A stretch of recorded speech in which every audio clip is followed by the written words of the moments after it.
Tere, head pärastlõunat.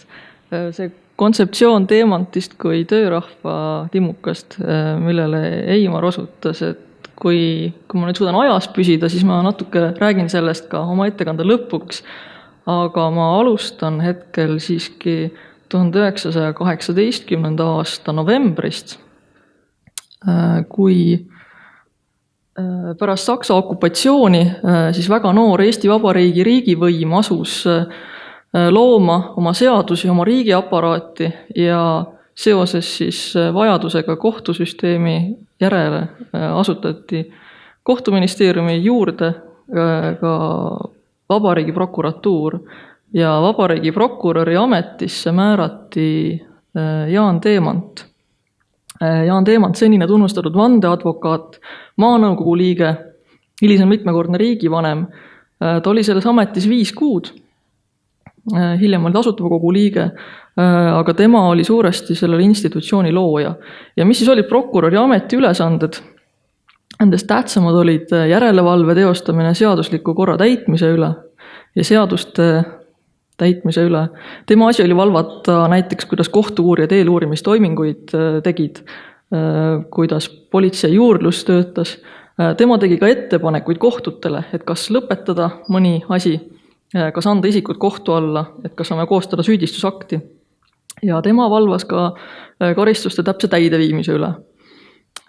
Ja Saaremaaga puutus Teemant kokku Vabariigi prokuröri ametis tegelikult juba mõned nädalad pärast ametisse määramist. See oli detsembri teisel poolel 1918, sest tema asus teostama järelevalvet Kogula mässukatse protseduurilistes küsimustes. Ja ta suhtles tihedalt Saaremaaga ka jaanuarikuus, muuseas püüdes siis Kogulas vangistatud inimesi transportida mandrile Tallinnasse eelkõige, aga tekkis probleem, et väidetavalt ei saanud panna neid mehi ühe laeva peale rahvaväelastega, kes liikusid vabadussõtta, et võis halvasti lõppeda, nagu selle kohta räägiti ja osutati. Sündmused saartel, nagu siin on mitmel korral juba täna räägitud, algasid kuivastus 16. veebruaril. Järgmisel päeval, 17. veebruaril, kirjutas siseminister ajutisele valitsusele salajase kirja ja andis sellest teada, et sõjaminister, ühtlasi ka peaminister Konstantin Päts, siseminister Peep ja kohtuminister olid jõudnud kokkuleppele, et moodustatakse saarte jaoks erakorraline uurimiskomisjon ja ajutine valitsus kinnitas selle otsuse. Nii et selline otsus uurimiskomisjon saarte sündmuste uurimiseks luua tehti juba järgmisel päeval pärast kuivastusündmusi ehk siis 17. veebruaril. Ja põhjus just nimelt Muhus tekkinud, see oli siis see, mida tollaseks hetkeks teati, oli see, et Muhus olid tekkinud rahvaväe rahutused, tapetud 3 ohvitseri ja oleks vaja nii lähemat uurimist kui ka korratuste lõpetamist. Ja komisjon seati siis järgmiselt, et Jaan Teemant, Vabariigi prokurör, oli selle komisjoni juhiks. Siseministeeriumi poolt oli liikmeks Eduard Kübarsepp, kes oli siseministri abi ja sõjaministeeriumi esindajana Aleksander Roosalk. Ja komisjonil oli pandud siis 3 põhilist ülesannet: selgitada välja, miks need rahutused puhkesid, teha kindlaks, kes on süüdi ja neid karistada, vajadusel siis väljakohtute kätte andes. Ja 3. punkt, uurida, kuidas tegutseb maakonnavalitsus ja sellega seoses kuulata üle nii maakonnavalitsust kui ka Saaremaa komissari Nego. Ja sellest kõigest pidi uurimiskomisjon esitama aruande ajutisele valitsusele võimalikult ruttu. Lisaks oli komisjonil õigus nõuda kohalike valitsusasutuste ja võimude poolt abi ja toetust. Lisaks sellele oli sisekaitseülema poolt saadetud komisjoniga kaasa, et mingisugune tarvilik sõjaväeline jõud, et mida see endast kujutada võis. Pole võimatu, et et see sõjaline jõud võis olla ka osa sellest samast Klaari Salgast. Miks nii? Sellepärast, et sõjaministeeriumi esindaja Roosalk, kes oli määratud komisjoni üheks liikmeks, oli Klaariga juba Muhus kaasas. Klaar jättis ta 20. veebruaril Muhusse korda hoidma, kui ta ise Orissaare poole edasi sõitis. Edasi Teemant sõitis Tallinnast välja 26. veebruaril ja kõigepealt tehti peatus Haapsalus. Seal kuulati üle esimesed siis mässusündmustes osavõtjad, kes olid selleks ajaks juba mandrile saadetud. Edasi siirduti Kuivastusse, peatuti seal ka mõned päevad. Ja järgmised paar nädalat Teemant oli saartel niiviisi, et 5. märtsiks jõudis ta Kuressaarde ja järgmise nädala, ehk siis 12. märtsini viibiski ta Kuressaares ja läks siis tagasi mandrile. Et need 1,5 nädalat olid tema jaoks väga töörohked.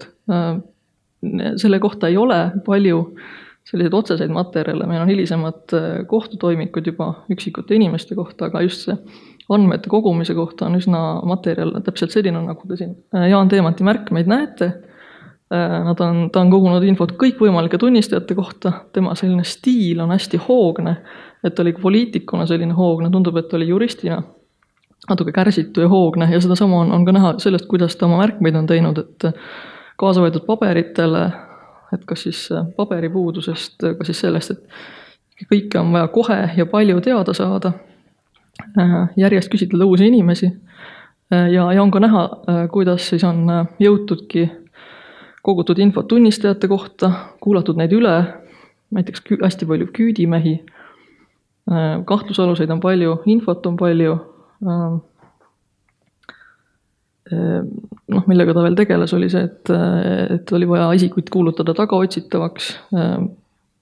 Siin juures siis käis tihe koostöö Saaremaa miilitsaülemaga ja kohalike valdade militsionääridega, kellelt märtsi esimeseks pooleks, umbes selleks ajaks, kui Teemant saarelt lahkus, olid militsionäärid pidanud igast vallast siis esitama konkreetsed aruanded, mida rohkem nimesid, seda parem, aruanded esitama kohalikule miilitsaülemale, kes toimetas need samad aruanded siis vabariigi prokurörile ja see oli ka üks selline mõnes mõttes alusmaterjal, millelt pärast koostati oma aruanne. Ja veel enne siis, kui Teemant saarelt tagasi läks, 11. märtsil andis ta korralduse Aleksander Koidu vahistamiseks ja siin sellel slaidil te näetegi, kuidas Roosalk, kes jäi saarele, ta oli määratud saarte komandandiks, kuulutab sellises rõõmsas telegrammis Teemantile paar päeva hiljem, et Koit saigi oma teenitud palga kätte. Et aga jah, sellises stiilis märkmeid, üsna kaootilisi on, mis puudutavad selle institutsiooni tööd. Ei ole võimalik öelda, et kui palju isikut Teemant selle ajaga välja kutsuda jõudis või kui palju üle kuulas või välja kohtu kätte andis. Erinevates toimikutes on nimekirjad, on mõned toimikud, kus on natuke parem jälgida, kuidas eeluurimine käis. Et näiteks üks kiire näide selline, et Pihtla vallavanem Aleksander Nigul ja valla siis sekretär Hain Maripuu olid koostanud ja siis paljundanud ja levitanud, või nad olid koostanud ja paljundanud oma allkirjaga mässuliste mobilisatsioonikäsku. Ja muidugi see pälvis Teemanti tähelepanu ja selles osas algatati suurem, tõsisem, põhjalikum juurdlus. On olemas ülekuulamisprotokollid, kus nad seletavad, et jah, et meie vallamaja ukse taha tõesti ilmus järsku 50 relvastatud meest ja nõudsid, et kui nüüd ikkagi ei tule teie allkirja siia alla, siis tuleb kuul. Ja et selliseid materjale on üsna palju. Vaatamata siis sellistele ülekuulamisel, sellisele infole, et see tõesti kõik sündis relvaähvardusel, need 2 meest anti siiski see eeluurimine nende üle jätkus ja vähemalt üks neist ka tagandati ametist, aga see on nüüd see osa, et novembris 1919 nende osas asjad lõpetati, kuna asutav kogu oli märtsis andnud välja amnestiaseaduse ja see ilmselgelt käis amnestiaseaduse alla.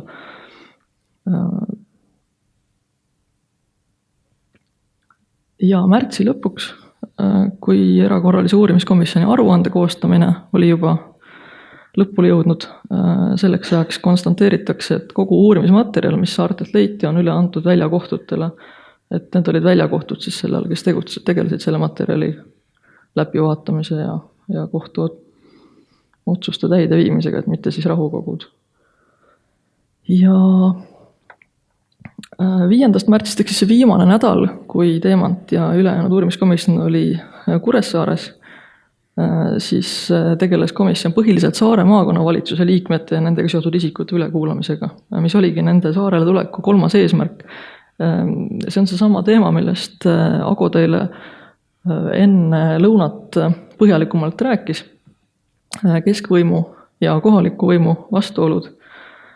Et üks probleem oli tõesti see, et mobilisatsioonikäsud, mida anti erinevates valdades välja, olid Saaremaa Sotsialistliku Töörahva Liidu nimel välja antud, aga see oli see sama poliitiline siis organisatsioon võib öelda, mille liikmed olid paljud maavalitsuse liikmed.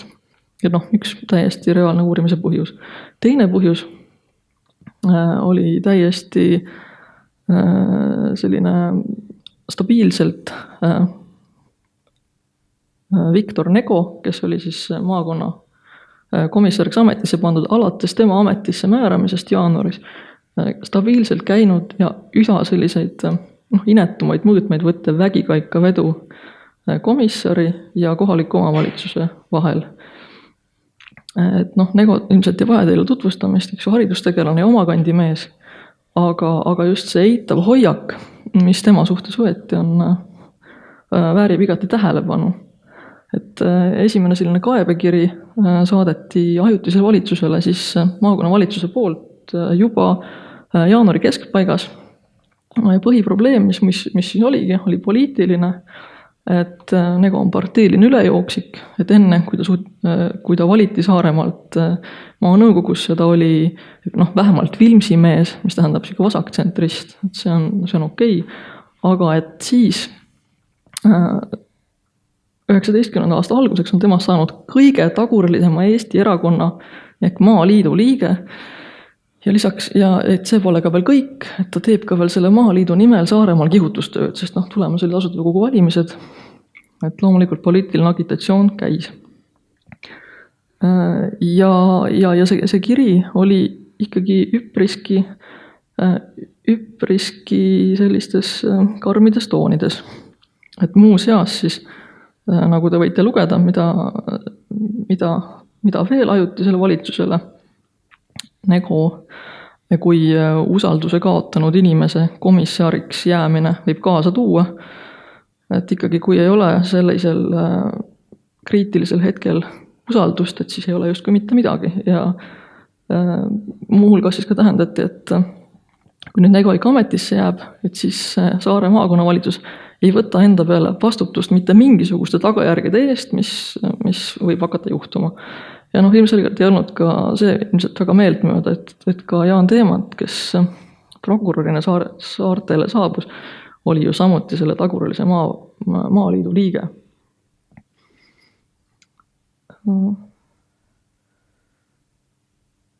Ja kogu jaanuari ja veebruari käiski just nimelt selline teadaannete saatmine ja üksteise mitte tunnustamine sisuliselt selles mõttes, et maavalitsus pöördus juba ise otse ministrite poole näiteks või sõjaväe ülemjuhataja poole selle asemel, et teha nii, nagu Nego neile ütles. Et näiteks kui komissar Nego andis välja teadaande, et maaelanikud ei käiks mõisates, ei ähvardaks mõisaid ja inventari omavahel ära jagada, sest et maa küsimus ei ole veel ära otsustatud, et siis näiteks maakonna valitsuse liige Neps levitas infot, et jah, tõepoolest, kui elanikud soovivad ja nendel on vajadus, et siis nad ikkagi võivad minna mõisametsa ja rekvireerida sealt endale puid. Et kui nad seda vajalikuks peavad. Ja nii edasi ja nii edasi. Kuni siis asi lõppes sellega, et märtsi algul kirjutas Nego siseministrile pöördumise, millest ta soovis, et maakonnavalitsus tagandataks täies. Valitsus või see juhatus tagandataks ja võetaks siis kohtulikule vastutusele. Nii et kui seda konteksti natuke teada, siis selline uurimiskomisjoni tegevus oli siin täiesti omal kohal. Kas uurimiskomisjon oleks nüüd tulnud saarele ka siis, kui mäss poleks puhkenud? Ma arvan, et siiski oleks. Ja seda just samast selle maakonnavalitsuse tegevuse, maakonnavalitsuse ja komissari omavahelise asjade laabumatuse tõttu. Et üks näide on Viljandist sarnane, kus Viljandi maakonnavalitsus ei saanud läbi kohaliku sõjaväevõimuga ja vahetult enne Saaremaa sündmusi või saarte sündmusi oligi teemant just käinud seal nii-öelda siis korda loomas ja umbes sarnase erivolitustega ta oli seal käinud ka asja uurimas. Aga jah, et siin siis maavalitsuse liikmeid, kes ilmselt ka tutvustamist ei vaja. Aga nüüd, kui rääkida sellest, et mida uurimiskomisjon siis ajutisele valitsusele Saare ja Muhumaalt ja selle sündmuste põhjustena välja tõi,